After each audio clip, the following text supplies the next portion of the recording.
Welcome back to the darkest corners of the wasteland, where the real monsters were never the radiation or the mutants. Today, we're exploring what happens when Vault-Tec's most disturbing experiment actually succeeds, when humans don't just accept systematic murder, but perfect it, celebrate it, and spread it like a psychological plague across the wasteland. Imagine a vault where children draw pictures of execution chambers like other kids draw houses, where parents calculate their offspring's optimal death age before they're even born, where an entire society evolved over centuries to literally love death more than life itself, and the most terrifying part is that they're genuinely, measurably happy. This is the story of what happens when humans solve all their problems through voluntary extinction, when the Milgram experiment never ends, when the Stanford prison experiment becomes a religion.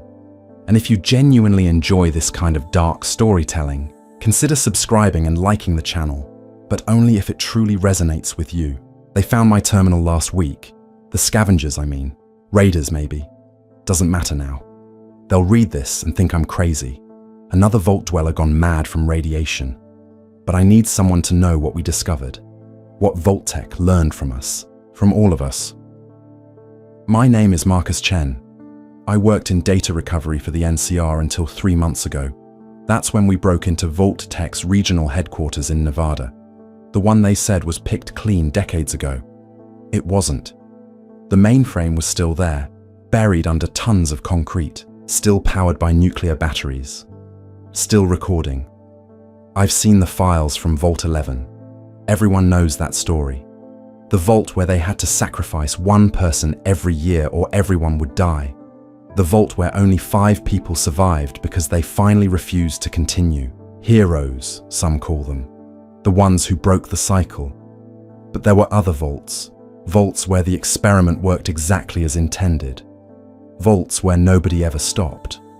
Vault 11B was one of them. Same parameters, same setup, different outcome. Let me tell you what happens when humans never stop killing. When they accept it. When they perfect it. When children grow up thinking annual murder is as normal as the changing seasons. The files start in 2078, 1 year after the bombs. Just like regular Vault 11, they were told the rules. Sacrifice one person annually, or the life support fails. The first overseer volunteered immediately, trying to be noble. The second year, they held a vote. Democratic murder, they called it, in the notes. Year 3, they established the lottery system. Fair and random, no bias. That's where Vault 11 and Vault 11B diverged. In regular Vault 11, the lottery turned into politics. Voting blocks, manipulation, threats, sexual favors traded for votes. It got messy. It got personal. People fought back. Catherine Stone changed the rules to random selection and triggered a civil war. But in 11B, something else happened. They accepted the lottery, completely, without question. The psychological profiles are in the database. Vault-Tec had screened specifically for high conscientiousness, high agreeableness, low neuroticism, people predisposed to following rules, to avoiding conflict, to maintaining order. They'd learned from the Milgram experiments. 65% of people will deliver lethal shocks if an authority tells them to. But what about the ones who never even hesitate? What about the ones who rationalize it as necessary? Vault-Tec found them, concentrated them, put them underground together. Year 4, the lottery became a celebration. The sacrifice festival, they called it. The chosen one was treated like royalty for their final week. Best food, best quarters, their every wish granted. Children would bring them drawings. Adults would thank them for their service. The whole vault would gather to sing hymns as they walked to the sacrificial chamber. You're probably thinking this is where someone rebelled, where human nature kicked in, where somebody said no, nobody said no. Year 10, they started keeping detailed records of each sacrifice. Not because anyone forced them to, but because they wanted to honor the dead. The memorial wall listed every name, every age, every contribution to the vault before their selection. Children would study it in school, learn about the heroes who died for them. Year 15, a woman named Sarah Park was selected. She was 8 months pregnant. The Vault held an emergency meeting, not to save her, but to discuss whether the baby counted as a separate sacrifice. They voted that it didn't. She walked into the chamber holding her husband's hand. He kissed her goodbye. The baby was delivered, posthumously by C-section and raised by the community. They named him Gift. That's when I stopped reading for the first time. Had to walk away from the terminal. Had to vomit in the corner of that ruined office. But I went back. I had to know how far it went. Year 25. The first generation of Vault-born children reached adulthood. They'd never known a world without the lottery, never questioned it. One of them, Marcus Turner, was selected. His parents threw him a farewell party. His younger sister gave a speech about how proud she was. He entered the chamber smiling. The psychological evaluations from this period are disturbing. No increase in depression. No anxiety disorders. Suicide rates were actually lower than pre-war averages. The Vault psychologist noted that having a clear, shared purpose seemed to improve mental health. The certainty of the sacrifice gave their lives meaning, structure, nobility. Year 30, they developed the doctrine, a formal religious framework around the sacrifice. The selected weren't dying, they were ascending, becoming guardian spirits, protecting the Vault from the wasteland. Children would pray to the previous sacrifices before bed.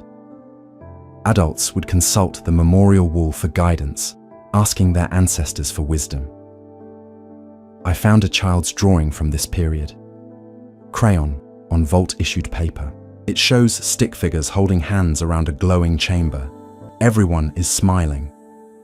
At the top, in careful block letters, "Thank you for keeping us safe." Year 40. The population was growing. The sacrifice of one person per year wasn't keeping pace with births. Some Vaults would see this as good news. Vault 11B saw it as a problem. They worried about resources, about living space, about the burden on their descendants, so they voted to increase the sacrifices. 2 per year, then 3, then 5. Nobody forced them. The Vault computer never demanded it. They decided themselves that more death was the answer. The lottery system was adjusted. The festivals became quarterly events. The memorial wall expanded to cover 3 corridors. Year 50, a child named Timothy Chen. No relation to me, despite the name, though sometimes I wonder. Timothy was born with spina bifida, limited mobility, constant pain. When he turned 18, he volunteered for the lottery, said it was unfair for him to consume resources when he couldn't contribute fully. The Vault voted to allow it. That became the new tradition, the elderly volunteering, the sick, the disabled, not because anyone made them, because the culture had shifted. Living too long became selfish. Being a burden became shameful. The lottery was still random, but voluntary entries were weighted higher. You want to know what's really sick. Their medical care improved because of this. Doctors worked harder to keep people healthy and productive because being chronically ill meant social pressure to volunteer. The birth defect rate dropped because pregnant women took every precaution. The elderly stayed active longer, desperate to prove their continued value. Year 75, the 3rd generation. These children's grandparents had accepted the lottery. Their parents had embraced it. To them, it was as natural as breathing. More natural, actually, since they knew why it happened. The sacrifice had purpose. Breathing was just automatic. The education system fascinated me. Children learned mathematics through probability calculations for the lottery. History lessons focused on the sacrifices of previous years. Art class involved creating memorial portraits. Physical education emphasized staying healthy to avoid becoming a volunteer. They had a playground game. I found the rules in a teacher's manual. Children would stand in a circle, hold hands, and sing, "Round and round the chamber goes, where it stops, nobody knows. Thank you for your sacrifice, keeping all our hearts so nice." The selected child would lie down in the center, close their eyes, and pretend to ascend while the others thanked them. Then they'd get up and rejoin the circle. Practice for the real thing. Year 100, the centennial. They'd sacrificed 387 people by this point. The population had stabilized around 600. The lottery now took 15 people per year. The quarterly festivals had become monthly. The memorial wall had its own wing. But something interesting appears in the records here. Vault-Tec was getting concerned, not about the deaths, about the data. The experiment was working too well. These people had completely internalized the system. There was no resistance to measure, no breakdown to analyze, no limits being tested, so Vault-Tec decided to push harder. They updated the Vault computer's messaging. Instead of just threatening life support failure, it started providing specific scenarios. The water would be poisoned. The air would be vented. The reactor would melt down. Each message more graphic than the last. They wanted fear. They wanted doubt. It didn't work. The Vault dwellers had moved beyond fear. The sacrifice wasn't about avoiding death anymore. It had become their identity, their purpose, their religion. Threatening them with death was like threatening a fish with water, meaningless. Year 125, a new development. The Vault discovered a secondary exit, a maintenance tunnel that led to a supply cache. They could have left, could have walked away from the lottery entirely. The computer wouldn't have stopped them. They sealed it. The vote was unanimous. The outside world was corrupt, selfish, violent. It had destroyed itself because people wouldn't sacrifice for the greater good. Vault 11B was pure, clean, moral. They were humanity's real future. I need to tell you about the Williams family. The records focus on them for some reason. Maybe because they were so perfectly average. Mother, father, 3 children. The father, James Williams, was selected in year 130. His family's response was documented extensively. His wife, Margaret, helped him prepare his farewell speech. She corrected his grammar, made sure he thanked everyone properly. His eldest son, David, age 16, promised to take care of the family. His daughter, Emma, age 12, painted his memorial portrait. She captured his smile perfectly. His youngest, Michael, age 8, asked if Daddy would watch over him from the chamber. James said yes. The night before his sacrifice, they had a family dinner. The recordings show them laughing, playing board games. James helped Michael with homework, tucked him into bed, told him he was proud of him. The next morning, the whole family walked him to the chamber. They stood in the front row of the gathering. When James entered, they led the farewell hymn. Their voices never cracked. 6 months later, Margaret volunteered for the lottery. She said James was waiting for her, year 150. The population had evolved, not genetically, psychologically. Every adult had been raised in the system. Every child was being prepared for it. They developed sophisticated psychological frameworks to support it. They had grief counselors, but not for the families of the sacrificed. For anyone who showed excessive sadness, mourning too long was considered disrespectful to the sacrifice. It implied the death was tragic rather than beautiful. Children who cried during ceremonies were taken for special education, not punishment, gentle correction, teaching them the proper way to honor the selected. By age 10, most children could watch someone they knew enter the chamber without flinching. The truly disturbing part. They were happy, genuinely measurably happy. Psychological assessments showed high life satisfaction, strong social bonds, clear sense of purpose, low crime rates, no domestic violence, no substance abuse. The perfect society, built on a foundation of regulated murder. Year 175, the 5th generation. These people's great-great-grandparents had entered the Vault. The world above was mythology. The sacrifice was reality. They developed complex theology around it. The selected didn't die. They transformed, became part of the Vault's spiritual immune system, protecting against the corruption that destroyed the surface. Children drew pictures of the chamber as a golden door. They played with toys modeled after the sacrificial chair. Teenage couples promised to volunteer together when they grew old. Adults wore jewelry made from metal, recycled from the chamber's components. Literal pieces of the killing machine, worn as symbols of faith. The pregnancy customs were particularly unsettling. Women who gave birth in the same year as a sacrifice would name their children after the selected. A living memorial. These children were considered especially blessed, destined for greatness. Often, they volunteered young, year 200. The bicentennial celebration. They'd sacrificed over 1,000 people by now. The memorial wall had become the memorial archive, with detailed biographies of every sacrifice. Children studied it like scripture. Adults consulted it for life decisions. What would the sacrifice do? How would they want us to live? The ceremony had evolved into high art, music composed specifically for each sacrifice, choreographed processions. The selected would wear robes woven with threads from previous sacrifices' clothing, a physical connection to those who came before. But here's the thing that really got to me. They'd started to innovate. The basic lottery wasn't enough anymore. They wanted to perfect the system, make it more meaningful, more beautiful. They developed psychological assessments to determine who would be the best sacrifice. Not forced. Everything was still voluntary, but there was subtle pressure to score well, to be worthy of selection. Children competed to show their readiness, academic achievements, physical fitness, social contributions, all building toward their potential selection. The most accomplished citizens were most likely to be chosen. The lottery weighted toward excellence. They were breeding for martyrdom. Year 225. Something changed, not rebellion, evolution. The Vault discovered the truth. A maintenance error exposed part of the computer's core programming. The revelation that the sacrifice was unnecessary, that they could have stopped at any time, that Vault-Tec had lied. In regular Vault 11, this discovery led to horror, guilt, the complete breakdown of social order. 5 survivors, traumatized beyond recovery. In Vault 11B, they held a meeting.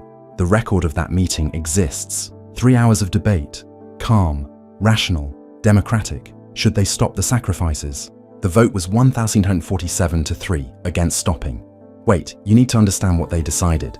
Listen to what they actually said. The council recording is crystal clear. Digital preservation. Vault-Tec's one genuine gift to the wasteland. Every word preserved, every justification, every vote. Council leader Patricia Huang, age 53, 10th generation. The revelation changes nothing. We are not the same people who entered this vault. We are what we chose to become. The sacrifice made us better than our ancestors, better than the surface dwellers who destroyed the world. Why would we abandon what defines us? Council member Robert Foster, age 41. The computer lied, yes, but we made truth from that lie. Every person who entered that chamber mattered. Their deaths had meaning because we gave it meaning. To stop now would make their sacrifices genuinely pointless. Youth Representative Timothy Park, age 18. I was selected in next month's lottery. I've been preparing my whole life for this honor.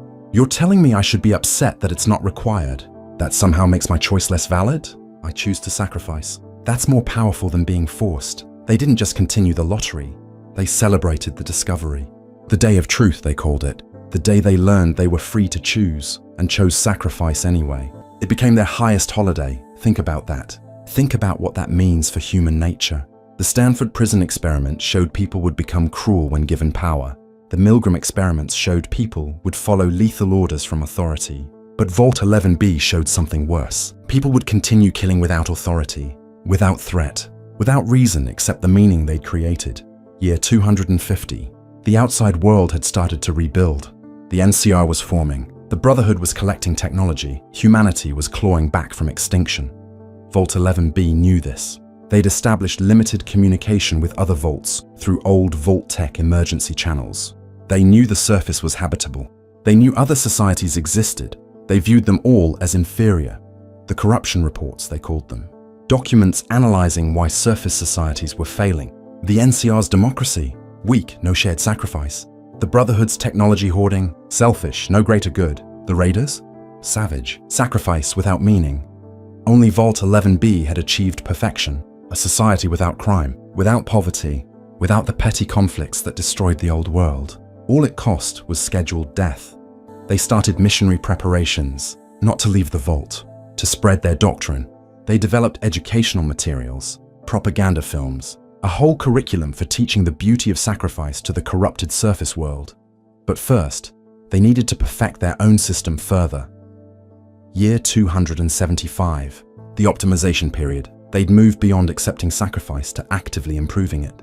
Death was no longer enough. It had to be perfect death, meaningful death, efficient death. They developed the merit score, a complex algorithm that measured every aspect of a person's life: productivity, social contribution, genetic health, psychological stability, creative output. Even their potential future contributions were calculated. the lottery was adjusted. Not random anymore, but targeted. The algorithm would select the optimal sacrifice, the person whose death would provide the maximum benefit to the vault. Sometimes that meant the elderly who'd contributed their share, sometimes the terminally ill, but sometimes it meant the young, the healthy, the brilliant, because their death would inspire others to work harder. A genius engineer named Michael Chen, 23 years old, top merit score in his generation, selected for sacrifice. His death would motivate others to exceed him. His memorial would set an impossible standard. His absence would create opportunities for growth in others. He went willingly, eagerly. His final words, recorded for posterity: "I die at my peak, so the vault remembers me at my best, year 300. 12th generation. The vault population had grown to nearly 3,000. The sacrifices had increased to 50 per year. Weekly ceremonies. The memorial archive had its own sub-level. Children spent years studying the dead. But something subtle was happening. The culture was evolving beyond Vault-Tec's wildest predictions. They weren't just accepting death, they were optimizing for it. Every life decision calculated against eventual sacrifice. Career choices based on what would make the most meaningful death. Relationships formed with sacrifice compatibility in mind. Children raised not just to accept selection, but to maximize their sacrifice value. I found a teenager's journal. Lisa Morrison, age 15.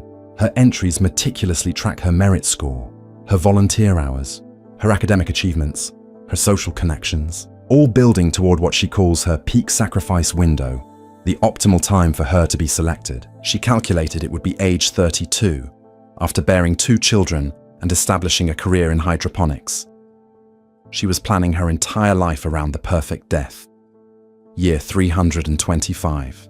The vault made contact with the surface. Not raiders, not the NCR, a group of followers of the apocalypse searching for technology. The followers were horrified. They tried to explain that the sacrifices were unnecessary, that the vault dwellers were free, that they could live full lives under the sun. The Vault Council's response is documented. They weren't angry, they were pitying. These surface dwellers couldn't understand the beauty of what they'd built. The purity, the purpose, lives with meaning, deaths with value. A society without selfishness. They offered to teach the followers, to show them the way, to help them establish their own sacrifice protocols. The followers fled, but word spread in the wasteland. Vault 11B, the Death Cult Vault, the Willing Sacrifice. Different groups had different names for it. Most dismissed it as rumor, exaggeration, wasteland mythology. If only that were true. If this story has kept you listening this far, and you want more of these dark confessions from the wasteland, hit that subscribe button. It tells me someone out there is still paying attention to warnings like these. Year 350. The vault had become completely self-sustaining. Not just mechanically, ideologically. New innovations in sacrifice methodology. The paired program, where couples could be selected together. The legacy initiative, where parents could volunteer if their children showed exceptional promise. The renewal protocols, where entire departments could sacrifice themselves to allow restructuring. The children's programs were the most disturbing evolution. The junior merit score started at age 5. Children competing not for treats or privileges, but for sacrifice readiness points. Physical fitness tests framed as chamber preparation. Academic subjects like sacrifice mathematics and memorial composition. They had a youth organization called The Future selected. Children who showed exceptional promise for eventual sacrifice. They wore special pins, got preferred seating at ceremonies, were groomed from age 8 to be the perfect sacrificial candidates. One document I'll never forget. A child's essay, age 10, titled "Why I Want to Be Selected." Clear handwriting, perfect grammar. She describes watching her uncle's sacrifice at age 6. How beautiful he looked in the ceremonial robes. How proud her family was. How she practices her farewell speech every night before bed. How she hopes to score high enough to be selected young, while her sacrifice has maximum impact. The teacher's comment, "Excellent work, Sarah. Your dedication shows real maturity. A+, year 375, the 15th generation." These people were so far removed from the original vault dwellers, they might as well have been a different species. The surface world was legend. The sacrifice was reality. Their entire language had evolved around it. They had dozens of words for different types of sacrifice. Willing versus selected. Young versus elder. Merit versus random. Paired versus individual. each with its own cultural significance, its own ceremonial variations, its own type of honor. The social structure had completely reorganized. Families didn't mourn selected members. They celebrated their contribution. Children aspired to sacrifice like others aspired to careers. The elderly who lived too long were gently shamed, encouraged to volunteer before they became burdens. But here's the truly horrifying part. They'd started experimenting with the chamber itself. The original sacrificial chamber was quick, automated. The selected would enter, sit in the chair, watch a brief presentation, then be terminated by robots and turrets. Quick, clean, minimal suffering. Vault-11B improved it. They wanted the sacrifice to be more meaningful, more conscious, more participatory. They modified the chamber to extend the process. The selected would have tasks to complete, final contributions, tests of resolve. The death itself became a performance. Some would compose music during their final moments, broadcast throughout the vault. Others would create art, their last brushstrokes captured as they faded. Scientists would document their own biological shutdown, contributing data until the end. They called it the Final Gift Protocol, year 400. The outside world had changed dramatically. The NCR controlled vast territories. Caesar's legion had risen in the east. The Brotherhood had chapters across the continent. Humanity was rebuilding civilization. Vault-11B had become something else entirely, a perfect closed system, a society that had solved every problem through voluntary death. No poverty, because the poor volunteered. No overcrowding, because population was controlled through sacrifice. No disability, because the disabled chose to contribute through death. No conflict, because everyone shared the same terminal value.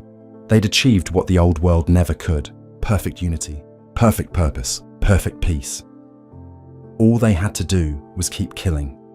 The psychological profiles from this period don't even resemble human baselines anymore. Empathy scores were simultaneously extremely high within the group and non-existent toward outsiders. Anxiety and depression were virtually eliminated, replaced by what the psychologist called purposeful acceptance. Children showed no fear response to death imagery. Adults showed elevated dopamine during sacrifice ceremonies. They were happy, genuinely, measurably, neurologically happy. Year 425. A second group made contact. Not followers this time, raiders, the Skull Crushers, a particularly violent group known for cannibalism and torture. The raiders thought they'd found easy prey. A vault full of death-obsessed pacifists, they demanded tribute, threatened to breach the vault, promised to kill everyone inside. The Vault Council's response was to laugh. Not nervous laughter, not defiant laughter, genuine amusement. The raiders were threatening them with death. Death was their sacrament, their purpose, their joy. The raiders might as well have threatened them with birthday parties. The council invited the raiders to join them, to learn the beauty of meaningful sacrifice, to elevate their crude murders into something transcendent. The raiders' leader, a psychopath named Marcus the Red who'd killed hundreds, lasted exactly one ceremony, watching a 10-year-old girl cheerfully enter the chamber, listening to her parents sing hymns of gratitude, seeing the community celebrate her transformation. It broke something in him. The Skull Crushers fled that night. Some say Marcus never killed again, that what he saw in Vault-11B was too pure for even his corrupted soul to comprehend. Year 450, the 18th generation. The Vault had achieved perfect homeostasis. Every birth calculated, every death calibrated, resources optimized, population stable. They produced art, music, literature, scientific research, all themed around sacrifice, all building toward a perfect society maintained through voluntary extinction. The education system had evolved into something unrecognizable. Children learned to read using memorial texts, mathematics through sacrifice statistics, science through studying the biology of death. History was just the chronicle of sacrifices. Physical education prepared the body for the chamber. Music class composed farewell hymns, but it was the philosophy classes that revealed the true depth of their transformation.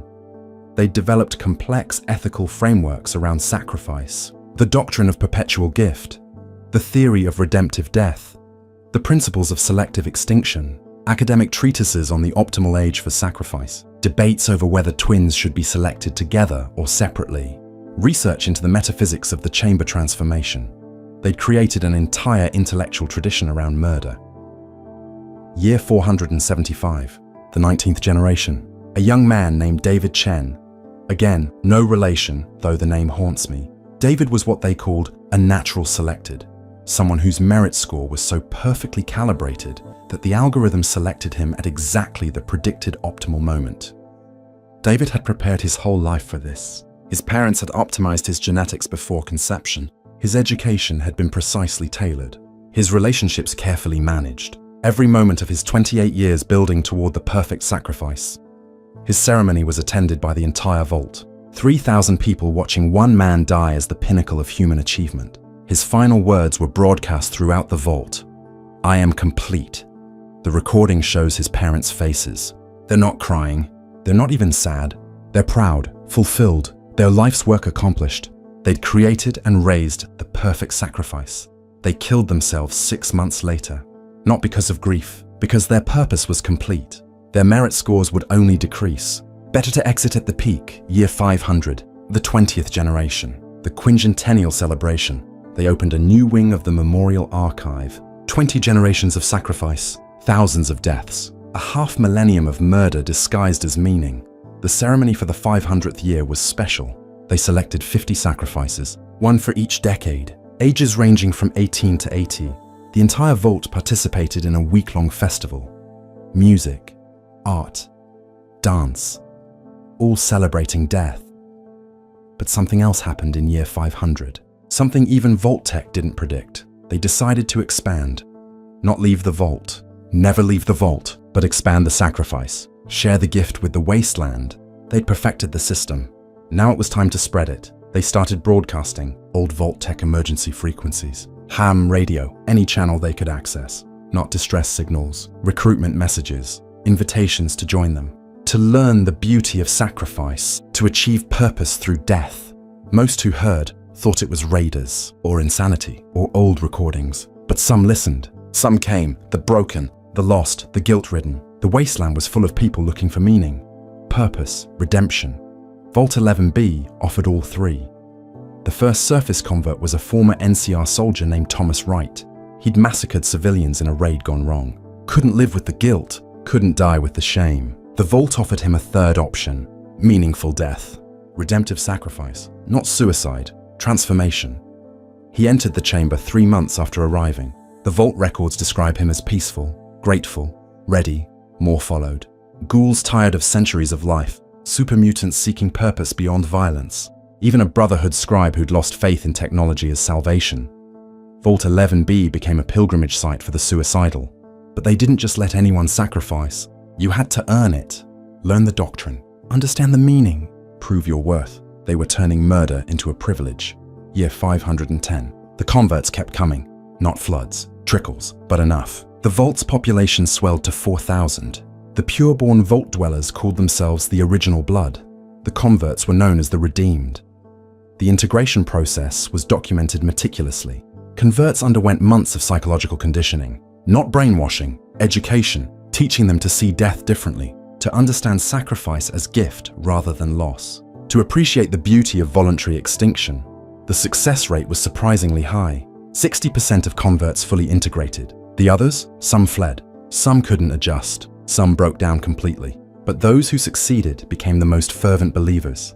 They'd chosen this, fought for it, earned it. A former raider named Maria Santos wrote in her conversion journal, "I spent 20 years taking lives without meaning, stealing final moments, creating only pain. Here I learned death can create, can inspire, can unify. When my time comes, my death will finally matter."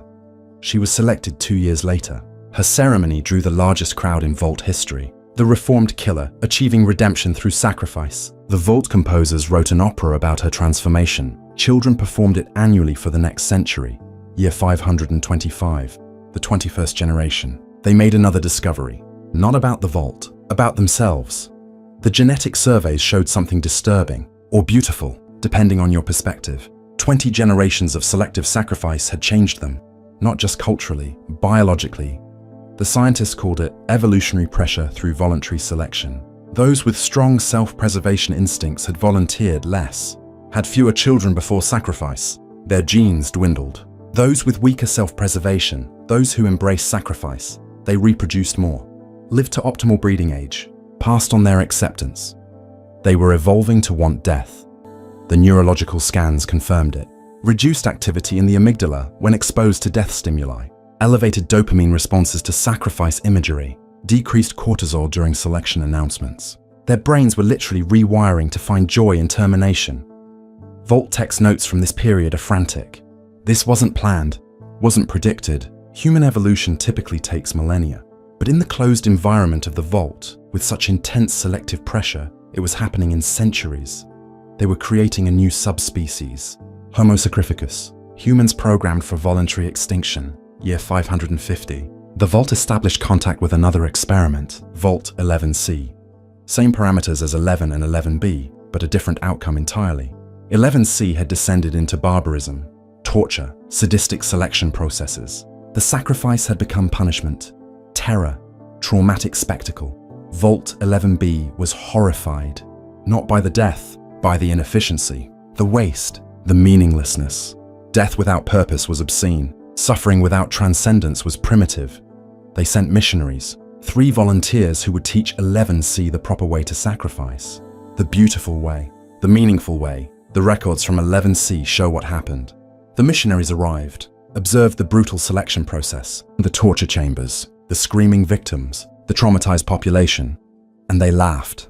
Not cruelly, sympathetically, like parents watching children play with dangerous toys. They offered to demonstrate proper sacrifice technique, clean, efficient, voluntary. The first missionary, Brother Thomas, entered 11C's torture chamber. He calmly disconnected the pain amplifiers, removed the restraints, sat in the chair, and gave a 2-hour lecture on sacrifice philosophy while the execution devices activated around him. He died mid-sentence, explaining the connection between death and social cohesion. The second missionary, Sister Catherine, converted half of 11C's population before her demonstration. She led them in hymns as she walked into their primitive chamber. Her final act was to repair their execution mechanism, making it quicker, more humane. She died improving their ability to kill. The third missionary, Elder Marcus, spent 6 months completely restructuring 11C's society. By the time he sacrificed himself, the Vault had adopted the merit system, the doctrine, the entire philosophy. His death marked the first voluntary sacrifice in 11C's history. Within a decade, 11C was indistinguishable from 11B. The culture had spread, metastasized, proved it could infect other populations. Year 600, the 24th generation, the Vault population had stabilized at 5,000, the maximum sustainable with perfect resource management. Every birth required a death. Every death enabled a birth. Perfect equilibrium. But they wanted more. Not more people. More impact. The surface world was rebuilding without them. Without their wisdom. Without their solution to humanity's fundamental selfishness. They developed the expansion protocol. Not military conquest. Not forced conversion. Something far more insidious. They would make themselves indispensable. Provide services the wasteland needed. Medical care, technology, education, all free, all excellent. All with subtle integration of sacrifice philosophy. The first clinic opened in year 605. On the surface, staffed by Vault dwellers who'd volunteered for terminal service, providing aid until their sacrifice date. The clinic treated anyone, raiders, NCR citizens, wastelanders, no payment required. Just listen to a brief presentation about the Vault's philosophy. The medicine was real, the healing genuine, but every treatment came with a pamphlet. Every surgery included a philosophical discussion. Every saved life heard about the beauty of voluntary death. Most patients dismissed it, but some listened, some wondered. Some visited the Vault to learn more. The children's programs were the most effective. Orphans taken in, fed, educated, loved, taught reading through memorial texts, mathematics through sacrifice statistics, history through the glory of voluntary death. Not all converted, but enough did. Enough returned to the wasteland carrying the infection. The idea that death could have meaning, that sacrifice was noble, that survival at any cost was selfish. Year 625, the 25th generation. They received a transmission from Vault-Tec, or what remained of it. The Enclave had found the company's remnants. The shadow government wanted the Vault experiment's data. All of it, the successes, the failures, the unexpected outcomes. Vault 11B's overseer responded with pride. They transmitted everything, 25 generations of perfect records, Every sacrifice documented, every evolution tracked, every innovation catalogued, proof that humanity could transcend its base nature through structured death. The Enclave's response was immediate. Shut it down, seal the vault, terminate the experiment. The data was too dangerous, the ideology too virulent. If it spread further, humanity wouldn't survive. Not from war or radiation or mutation, from voluntary extinction disguised as enlightenment. Vault-11B refused, not violently, calmly. They held a vote. All 5,000 residents. Should they obey the Enclave's order? 5,000 to 0. They would continue. The Enclave threatened military intervention. Vault-11B invited them to try. What would soldiers do? Kill them? That was their sacrament. Imprison them? They lived in a vault. Torture them? They'd turned death into art. There was no threat the Enclave could make that the Vault didn't welcome. But the Enclave never came. Maybe they had bigger problems. Maybe they feared infection. Maybe they realized the horrifying truth. Vault-11B had already won. Year 6, 150. The 26th generation. I need to tell you about the children, because that's what finally broke me. Not the willing deaths, not the evolution, not the spread. The children. I found a video log. A birthday party. Little Sarah Chen, turning 6. The decorations were colorful. The cake was sweet. The children played games. Normal. Beautiful. Until the birthday wish. I wish to score high enough to be selected before I'm 30. The adults applauded. The children cheered. Her mother cried with pride. Her father started calculating her optimal sacrifice window based on current merit score trajectories. 6 years old. Planning her death like other children plan careers. Another video. A school play. The students performing The Beautiful Sacrifice. A musical about the first voluntary selection. 8-year-olds singing about the glory of death, dancing around a cardboard chamber. The child playing the sacrifice, taking elaborate bows as they pretended to die. The audience gave a standing ovation. Parents wiped away tears of joy. The principal announced it would become an annual tradition. Year 675. The 27th generation. The Vault made a final innovation. The generational sacrifice. Entire families volunteering together. Parents and children. Grandparents and grandchildren. Whole genetic lines choosing to end simultaneously. The Chen family. Different Chens, always Chens. 12 members, 4 generations. The eldest was 90. The youngest was 16. They'd planned it for years. Calculated the optimal moment when their collective merit score peaked. When their simultaneous sacrifice would inspire maximum social benefit. The ceremony lasted 3 days. Each family member gave a speech, shared memories, explained their choice. The youngest, Amy Chen, spoke last. We die as we lived, together. Our family's love transcends even death itself. They entered the chamber holding hands. 3 days of celebration for 12 deaths. The Vault composed symphonies about them. Their memorial became a shrine.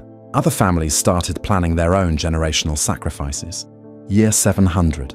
The 28th generation. The Vault population had spread. Not just physically, ideologically. Former converts had established communities on the surface. Small towns built around sacrifice philosophy. They called them redemption settlements. The NCR tried to intervene, sent investigators, social workers, military units. They all reported the same thing. No coercion, no force, no crime. Just communities of people who'd embraced voluntary death as life's highest purpose. Children educated, elderly cared for, resources shared equally, and regular celebrated voluntary sacrifices. The NCR couldn't make it illegal. What law did it break? Murder required unwillingness. Suicide was solitary. This was neither. It was consensual community termination. Social death, collective sacrifice. The investigator's final report exists in NCR archives. Recommendation: quarantine. Do not engage. Do not investigate. Do not communicate. The ideology is more dangerous than any weapon. It spreads through comprehension. Understanding them risks becoming them. But it was too late. The idea was out, growing, evolving, spreading like radiation, invisible, undetectable, until it was too late.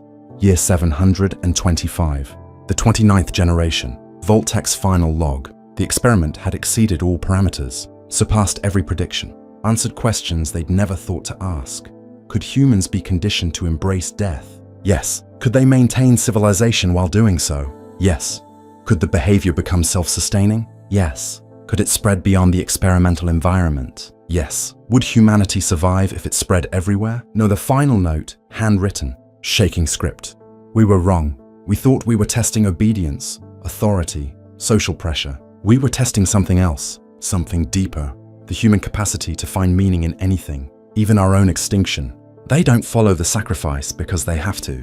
They follow it because they want to, because they've made it beautiful, made it meaningful, made it theirs. We didn't create a social experiment. We created a suicide cult that works, that thrives, that spreads. May God forgive us. Year 750. The 30th generation. My last data point, the final transmission from Vault-11B, a simple message. Broadcast on all frequencies, text, audio, video. We have achieved perfection. 5,000 citizens, 0 crime, 0 poverty, 0 suffering, perfect unity through sacrifice. We invite the wasteland to join us, to learn from us, to become us. Death is not ending. It is graduation. We are humanity's future. We are the solution. We are coming. They opened the vault, not to leave, to invite. The doors unsealed after 750 years. The memorial archive opened to the public. The sacrifice chambers made available to outsiders. The entire vault transformed into a teaching institution. A university of voluntary death, and people came. The desperate, the curious, the lost, the guilty, the sick, the tired. They came seeking answers, healing, purpose, peace. They found it all. In death, voluntary, celebrated, meaningful death. I stopped reading there, destroyed the terminal, burned the files. But it was too late. I'd seen it all, understood it all. And understanding is infection, because here's the thing. The terrible, horrible thing. It makes sense. Not moral sense, not human sense, but logical sense, mathematical sense. If life is suffering, and suffering is inevitable, then controlling your exit isn't insane. It's rational. If resources are limited and population grows, then voluntary reduction isn't evil. It's efficient. If death is inevitable, then making it meaningful isn't sick. It's adaptive. If society benefits from sacrifice, then celebrating it isn't wrong. It's optimal, that's the trap. The logic is perfect, flawless, unassailable. Once you understand it, really understand it, you can't unsee it, can't unthink it, can't unfeel the terrible clarity of it. I've been in the wasteland for 3 months since finding those files. I see Vault-11B's influence everywhere now. The ghoul who walked into radiation voluntarily, the raider who refused medical treatment, the settler who gave their last water to their child and died smiling. Small sacrifices, voluntary deaths. The idea spreading like a virus through actions rather than words. I think about the Williams family, James walking to his death while his family sang, Margaret volunteering to join him, their children growing up thinking this was love. I think about the Chen families, all those Chens, generations of them, choosing death like choosing careers.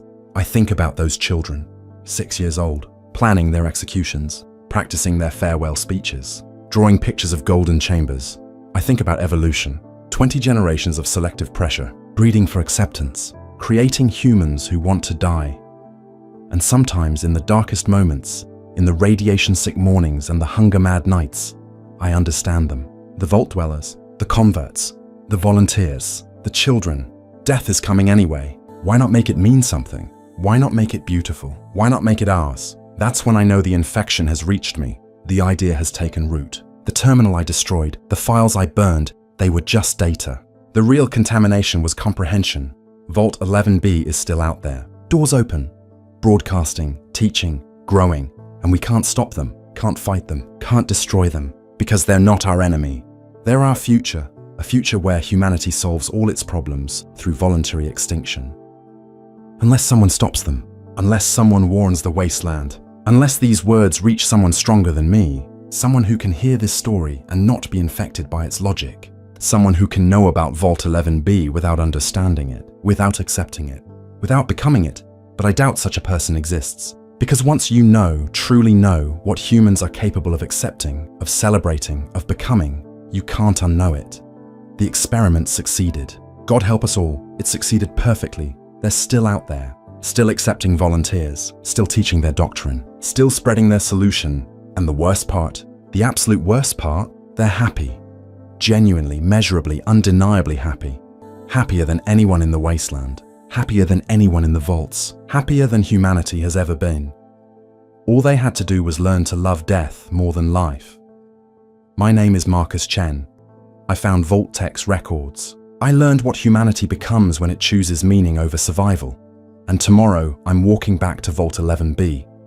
Not to stop them, to join them, because now I understand. Now I see the beauty in it, the purpose, the meaning, the solution. Don't look for me. Don't follow me. Don't try to understand. Just remember, Vault 11B exists. Its doors are open. Its people are happy, and they're waiting for you to understand too. The experiment never ended. It just escaped the laboratory. We were the real test subjects all along.